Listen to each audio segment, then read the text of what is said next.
Okay, so we're gonna render some bison tallow. So we just have a whole bunch of fat here, and we're just gonna cut it into small pieces so that it can cook down a little bit faster.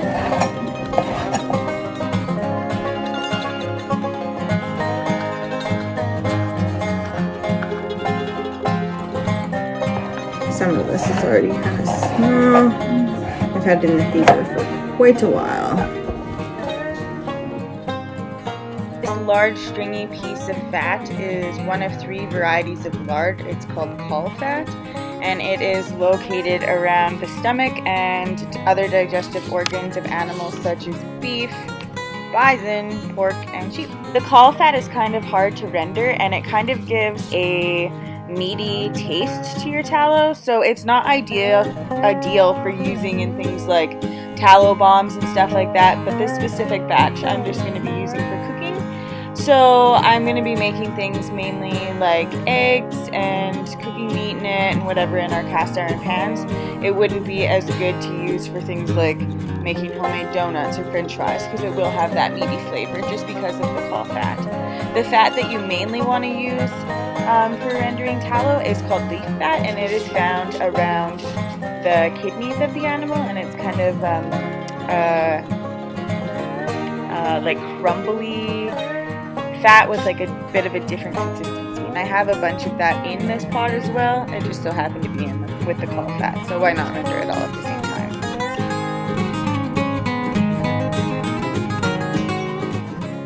Now I'll just put it in this big pot here and add some water and turn it on low.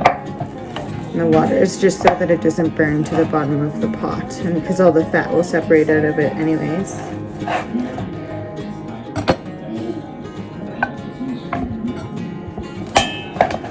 This is just the last of it. Sorry, I thought you could see me cutting it, but apparently not. Just move the camera there. On the TV, Justin Rhodes is babysitting our kids in the background, and I have absolutely no shame whatsoever. Just finish cutting all of this up into smaller chunks.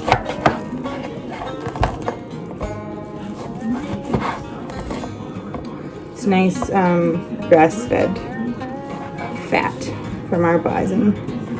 There's no additives or anything in it, so it'll be really nice and clean to put on our face or skin or to use for cooking.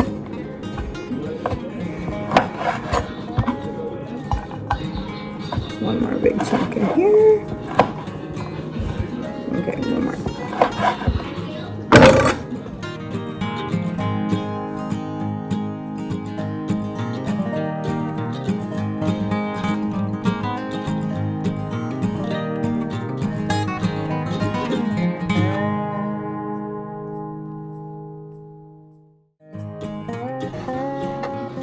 There's grass in there still.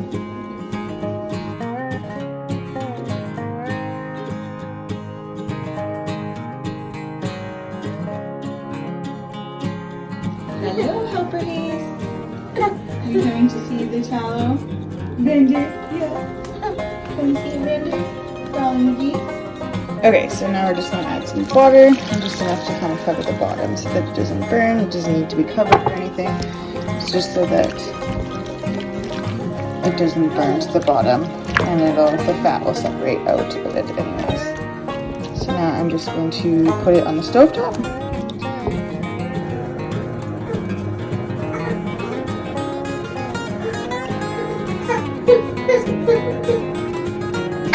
Put it on this big element and turn it on low and let it cook down for a while. And we are also cooking bison fajitas for dinner. Pretty delicious.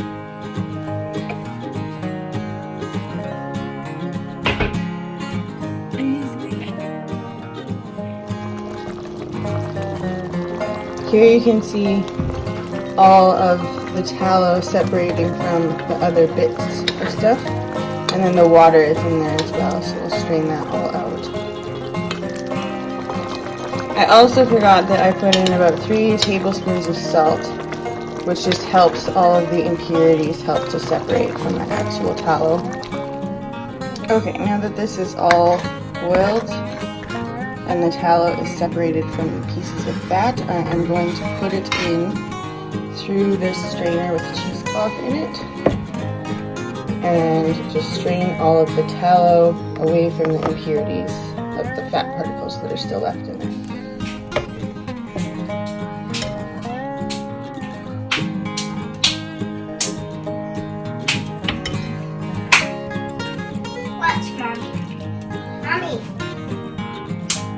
Whoa. You're clapping. That was a big clap. Yeah, that tricks my hand.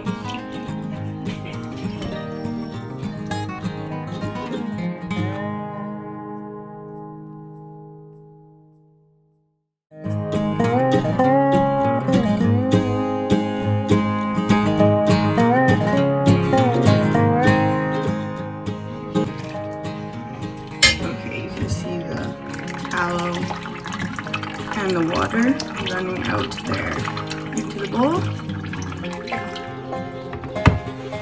and all of the fat chunks and impurities left in there. So I'll just finish the rest of this.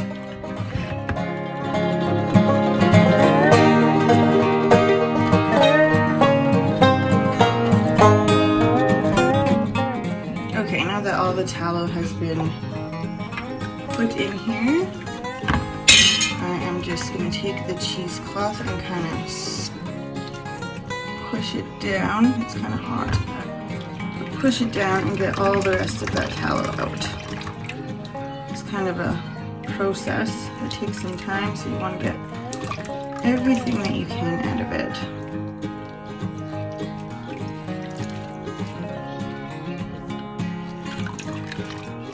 See quite a bit more coming in there. Put it there.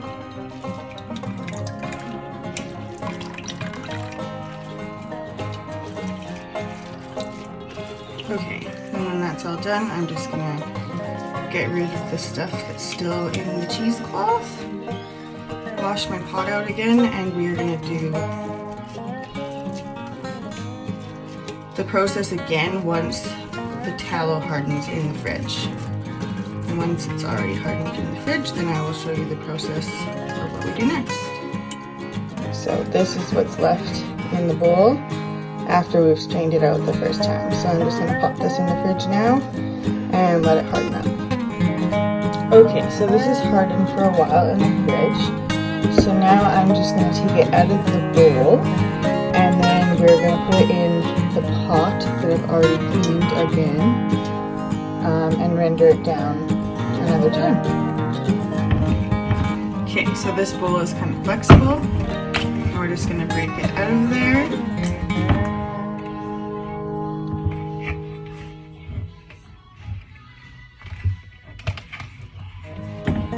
Okay, so now I have this nice piece of tallow, and you can see the water in there. It's pretty dirty with all the impurities that have come out of it. And on the bottom here you can see that it's kind of discolored. So what I'm going to do is just let it drain off a little bit, and I'm just going to easily scrape off all of the rest of the impurities.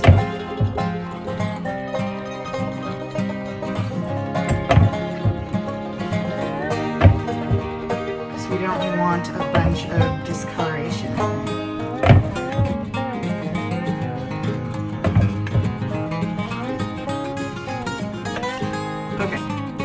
Now that our Bison tallow is all scraped down, what I'm going to do is just put it back on the cutting board and cut it up again into smaller chunks just so that it melts faster.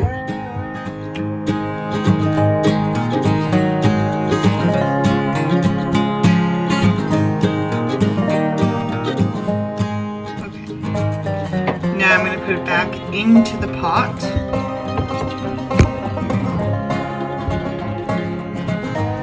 All that into the pot.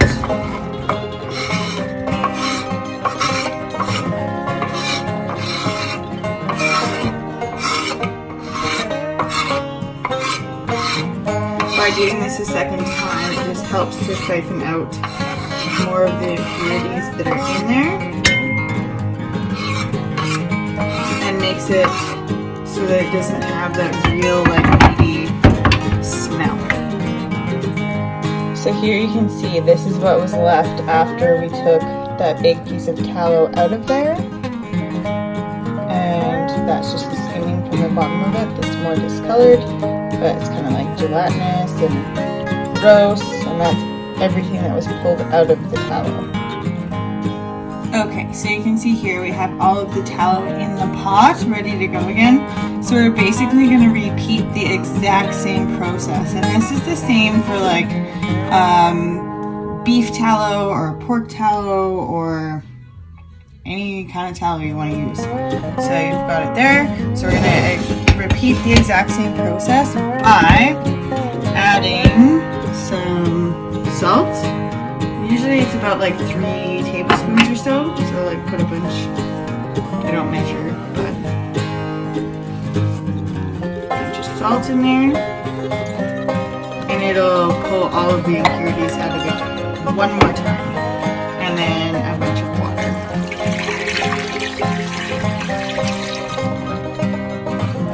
Okay, so now that's in there. I'll show you, and it is ready to go. So I'm just going to turn it on again, and we'll do the exact same process. Okay, so this is done now, and we are just going to filter it again.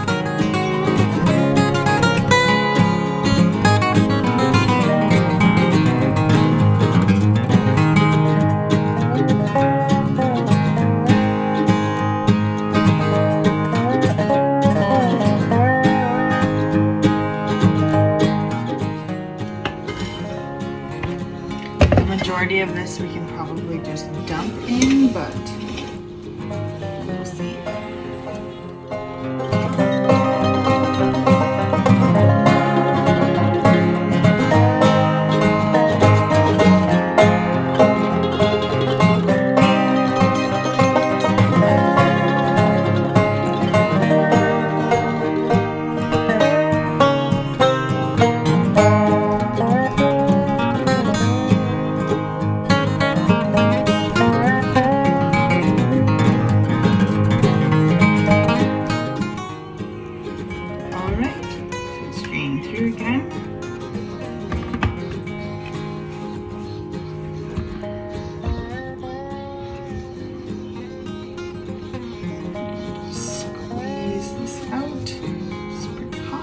Squeeze it out.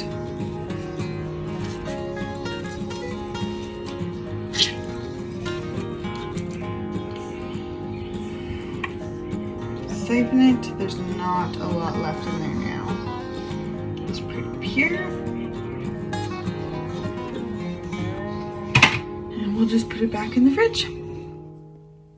Okay, now that this has solidified in the fridge again, I'm just going to pop it out of the bowl one more time.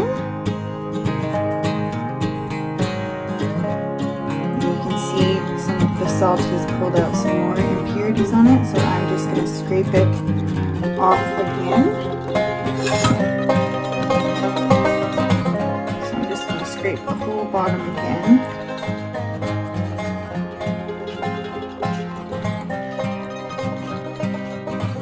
Where there's kind of brown, because I don't want that in my finished product. And this is a pretty small batch, but I had it in the freezer for a while, so I just thought I would get it done.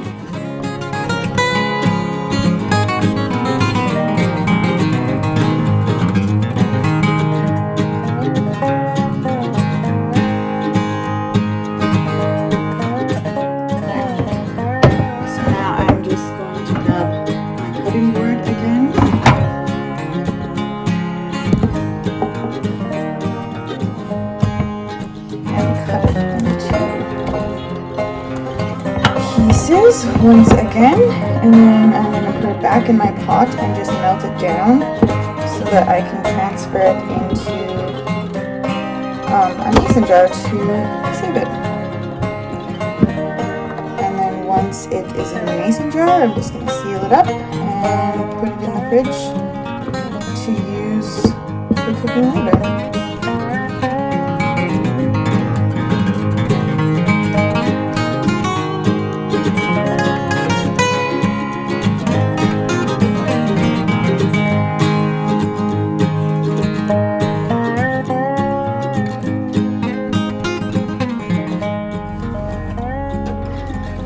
Now that that's done, I'm just going to transfer it in here and make sure that none of the water that might be in the bottom of the thing gets into the jar.